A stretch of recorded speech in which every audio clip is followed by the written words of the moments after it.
Welcome to this introductory video for the Hamilton T1 ventilator, which we are introducing to the emergency department here at St George Hospital. We'll start by having a look at some of the external features. On the front, there's a touch screen. There are a number of hard buttons down the right-hand side. The most prominent is the push and turn rotary knob, which controls a lot of the features within menus on the screen when it's turned on. The 2-minute alarm silence button is here. On-off button. This is a night and day contrast button for the screen, a lock button for the screen. This button provides an inspiration, so you can hold that for up to 15 seconds. Check pressures, do whatever you want to do. Maybe a recruitment maneuver. There's a print button. This provides 100% FiO2, so it's an oxygen enrichment button for up to a couple of minutes, and that might be useful prior to a tube change or a suction maneuver. And then finally, we've got a button that activates the inbuilt nebulizer driver. The battery compartment can be accessed by this bottom flap. There are 2 batteries which together provide up to 9 hours of battery life. One of them is removable, the other one is built in.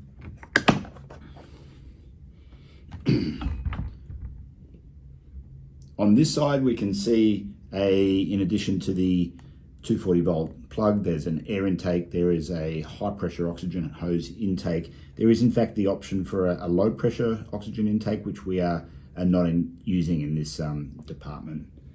On the other side are the connectors for the circuits. So we've got a blue inspiratory port. The expiratory port is in here, and I'll show you how to connect that in a minute. You've got the blue and the white flow sensors, and then this yellow one provides the supplemental gas if we're using nebulizers.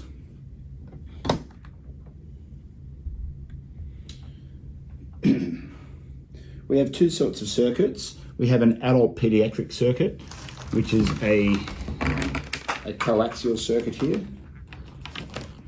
This is rated down to 3 kilograms. It has a dead space at this flow sensor end here of about 11 mils. It comes with a occlusion cap and this adapter, which are both used for the preoperative checks only. And then there's also a neonatal circuit, which is a dual limb circuit. It's got a different color expiratory valve, and this is good for babies from under 1 kilo up to 15 kilos.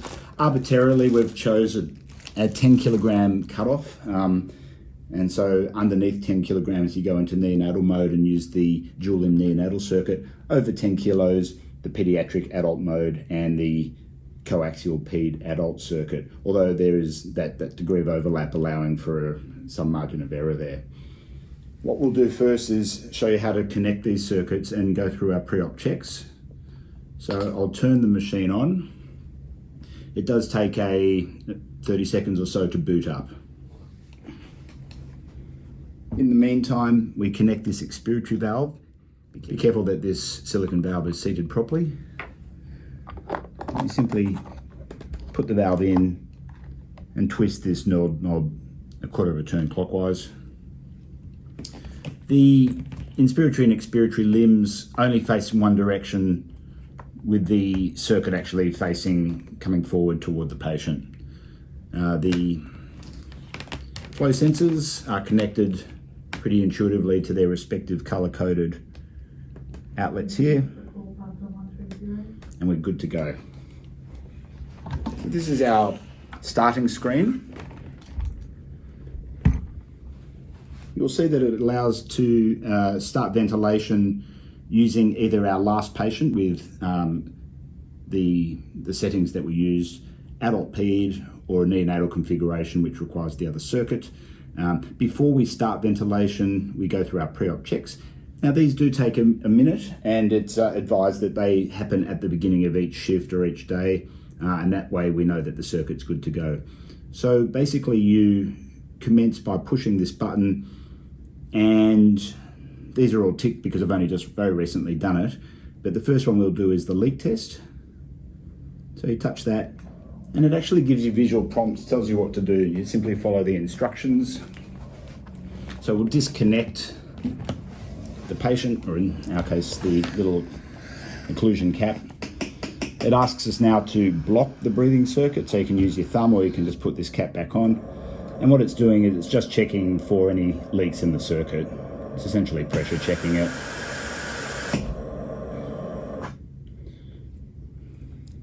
So that's been passed.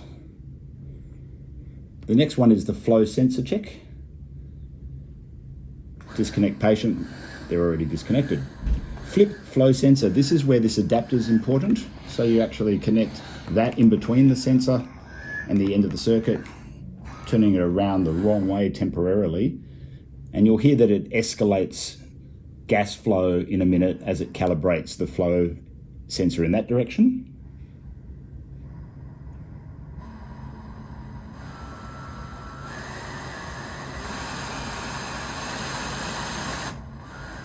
And then it asks us actually to turn the flow sensor back to its original configuration. We don't need this adapter anymore.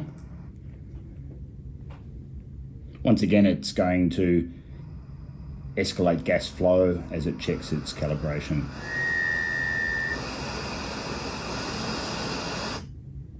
The third is the oxygen sensor, which helps this turbine-driven ventilator determine the FiO2. But we don't actually need to check it. In fact, it's advised we don't check it because it uses consumable reactants inside the machine, unless prompted to do so by a cross in the third of these little check boxes.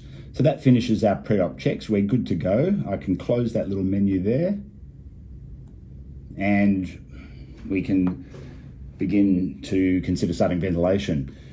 You'll see that with the Hamilton, it actually starts by asking for you to input the gender and the height, or I suppose the estimated height of the patient, from which it then calculates an ideal body weight. Now, don't forget, these are just starting parameters, and they give you a tidal volume based, for example, on the 7 mils per kilo for an adult, 5 mils per kilo in the neonatal mode. And then they give you appropriate alarms and peeps and frequencies for the body weight of the patient. Now, if they're not correct, it doesn't really matter, because later on we can go in and we can actually tweak all of those parameters as we ventilate. But to select anything on this screen, you touch it, it highlights in orange. You use this knob here to change the numeric parameter there, and then you select. And then we're going to start ventilation using our little test lung here. So I'll connect that. You'll see that we have a series of modes here on the left there. Again, just some of the modes available. So we've chosen SIMV plus, PCV plus. Now the plus means that these are in fact adaptive. So the SIMV, for example, is a volume targeted mode. It's not actually volume controlled. And by targeted, I mean you dial up a tidal volume that you want to achieve, and the machine will calculate the lowest pressures that it needs to actually achieve that volume. Otherwise, SIMV allows for spontaneous breaths in between the mandatory breaths, and they are delivered with some pressure support, as opposed to PCV, which is a pressure control mode. So essentially you set your PEEP, and then you've got after that a delta pressure on top of that PEEP, which is the driving pressure. And all breaths in fact are just delivered as a patient triggered but mandatory full sort of pressure controlled breath. Non-invasive mode, we've got a couple of options if we go into non-invasive, which we'll talk about in a minute. But so you select your mode, and then you start ventilation, and immediately what you're going to see is that despite having dialed up a tidal volume here of 490 in SIMV, the delivered tidal volumes are lower at first, and this is part of this adaptive mode. So don't panic. Usually it takes 3 or 4 or 5 tidal volume breaths to actually increase the pressure it delivers. And then eventually it will achieve the tidal volume of set. In the meantime, resist the temptation to go immediately back to bagging. It will get there usually. So we can see that we're triggering tidal volume and minute volume alarms at the moment, but we are slowly improving our tidal volumes here in this SIMV mode. Why don't we have a look at the controls available to this to us while this is happening? So we, as I said, can go in at this point now and actually decide to change our PEEP or our FiO2. I'll silence the alarm there for a moment. And to do that, again, we highlight it, we make the parameter change by turning the knob, and we select and confirm. FiO2, so being a turbine-driven ventilator, it can actually deliver all the way down to room air, which is particularly handy if you have a limited gas supply, for example, or as a safety feature, if gas supply is disrupted during a cylinder change, it will alarm and tell you that, but it will actually continue to provide the same pressures and the same ventilation, just with an FiO2 that approaches 21 as the circuit drains of oxygen. So that's I think a real benefit of the turbine-driven ventilator that we've got.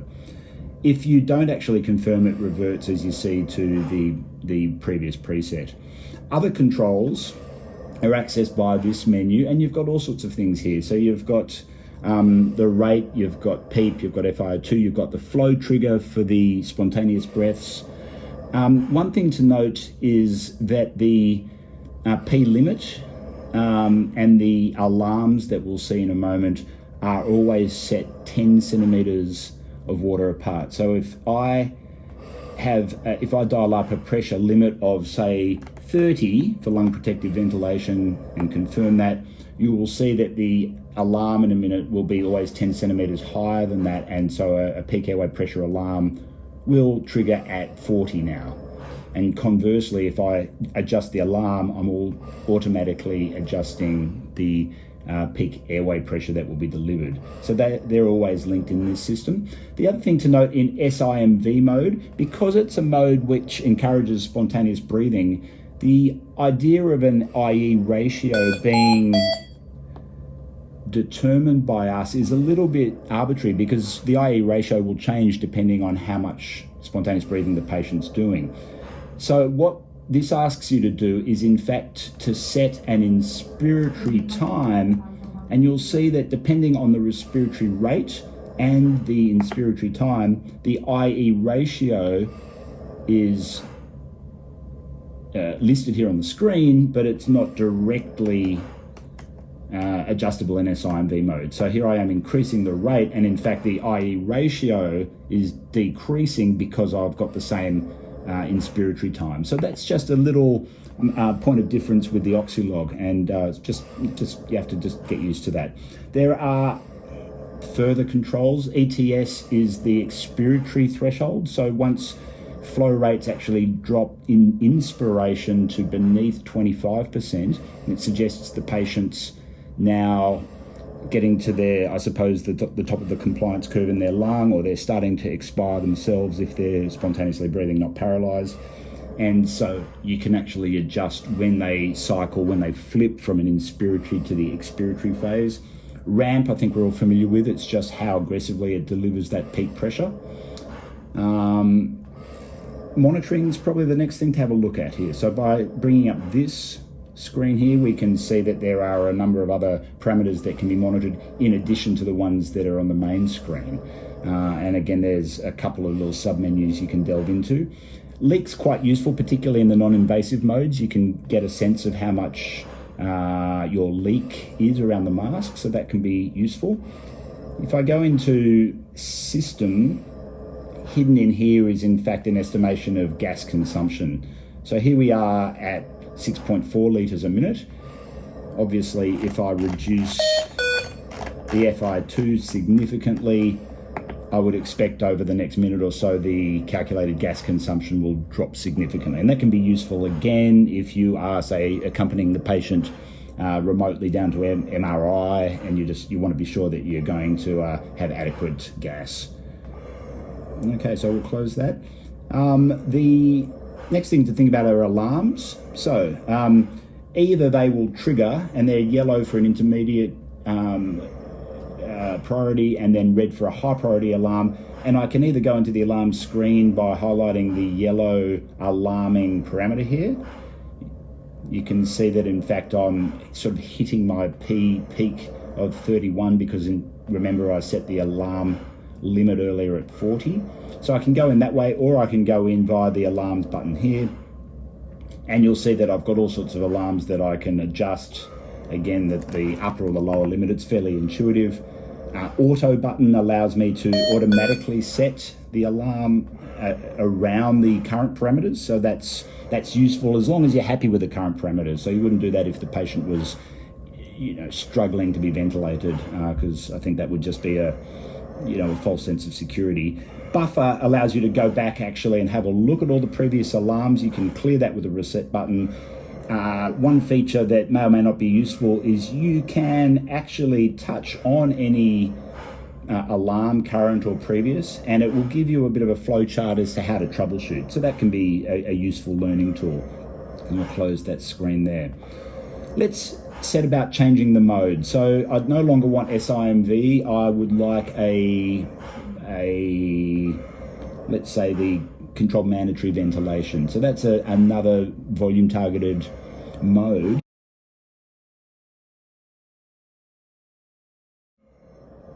I have to select and confirm. It then asks me to go through and just have a check of the starting parameters here, and I need to confirm again, or else after about 20 seconds it will default to the current mode. The big difference here is that the spontaneous breaths, the ones triggered by an unparalysed patient, are still delivering a full tidal volume, as opposed to it being a pressure-supported breath. And so it's perhaps less useful as a weaning tool in ICU. The majority of our patients will probably remain paralysed whilst they're in the emergency department, and so CMV is a perfectly adequate volume-targeted mode there. If I want to go into some of the pressure modes, you can see that I can bring up PCV, PSIMV, SPONT mode. There are many others, and I'd encourage you to refer to the product literature for an in-depth discussion about all of those.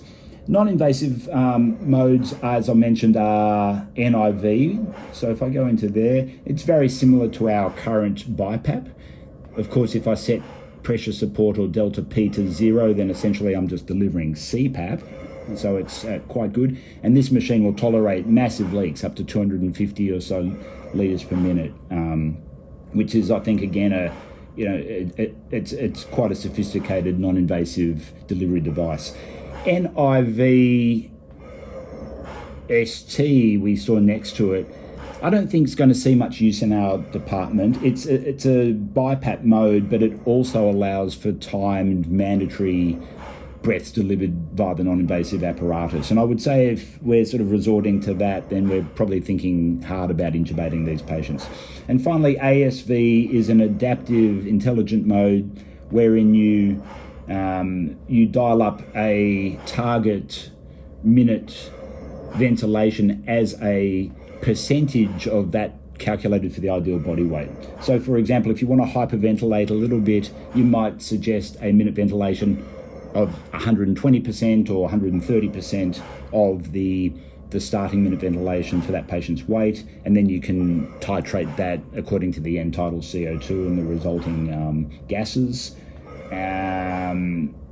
And essentially the machine is then left to determine the optimum combination of respiratory rate and tidal volume and pressure to achieve that for you. So, have a look at that mode if you wish, but it's, I'd probably in the first instance be using the more manual controls.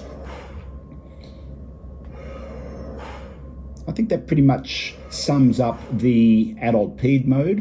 What we'll do now is we will turn the machine off. We'll do that by going into standby mode. So we push briefly the on-off button and it activates standby. So this would be the time where you could perform suction or clamp the tube to move them onto another machine. You can either restart ventilation at this point, or you can push and hold the power button for a few seconds, and that's how you turn the machine off. All right, so we're going to go now to have a look at the neonatal mode. A couple of differences when we set the circuits up. Right, so here we have the dual limb neonatal circuit. It's characterized by a couple of differences. It's got a cute little PD pink expiratory valve, so we need to discard the adult expiratory valve. These are single use. We need to put the pink one in, very much the same. You'll notice that the pediatric dual limb circuit comes with again a blue inspiratory limb, so that's intuitive. The white expiratory limb goes into the expiratory port as before. That's pretty straightforward. It's got a very low volume little T-piece here which connects the two, and it's got a very low volume flow sensor here. So that's designed for pediatric or a neonate with very, very low tidal volumes, and so there's very little dead space here. And that is very much the same. You connect the flow sensor into there, and the pre-op checks are identical, except that you're now in neonatal mode. The main difference is if we go into neonatal CPAP mode, it's designed essentially to deliver whatever flow is required to achieve the dialed up CPAP. So if I want 5 centimeters of water, for example, it will deliver flows accordingly. And when we go into that mode, you'll see that the pre-op circuit checks are different. You no longer need a flow meter. It's not actually measuring those flows. All it is doing is measuring the resultant pressure. And so these circuits actually come with this single blue limb pressure monitoring line, and that actually can plug in here at the back end of the little T-piece, like so. And then this plugs into the blue, very much the same, and we're good to go there. In this mode, look what happens when I go into pre-op check. So I'll dial in neonatal. I again can select a patient weight. You'll see they go down to scarily low body weights. I'm hoping I never have to ventilate a 0.2 kilogram neonate in my department. I think we're having a tough day if that were the case. Anyway, so let's go up to say 1.5 kilos and select. I go into NCPAP mode and look at the checks required here. It doesn't actually ask for a flow sensor check, it just asks for a leak test. And so this is pretty straightforward. Again, just following the pictorial there, asks me to occlude the circuit. And that's pretty much it. So that's good to go. So the modes again are very similar in the neonatal configuration. We've borrowed them directly from NETS. So the starting alarm parameters and Pmax and driving pressures are all the same. With the NCPAP, probably the main thing to think about is that the alarms comprise a pressure and a flow. So one of the keys would be if you're getting a sudden jump in flows, that, remember, is the machine trying to achieve that dialed up PEEP of 5 or CPAP of 5. So that may be a clue that the nasal cannulae have become dislodged, or the face mask has become dislodged, or you've got a leak elsewhere if the flows suddenly jump up. So it's important to set these alarm parameters accordingly in this mode. Okay, that brings us to the end of the video. Please don't hesitate to ask if you've got any other questions. Consult the product literature, familiarize yourself in a sim environment before you start using this in a real patient scenario. I hope you've enjoyed the video. Many thanks for taking the time to watch.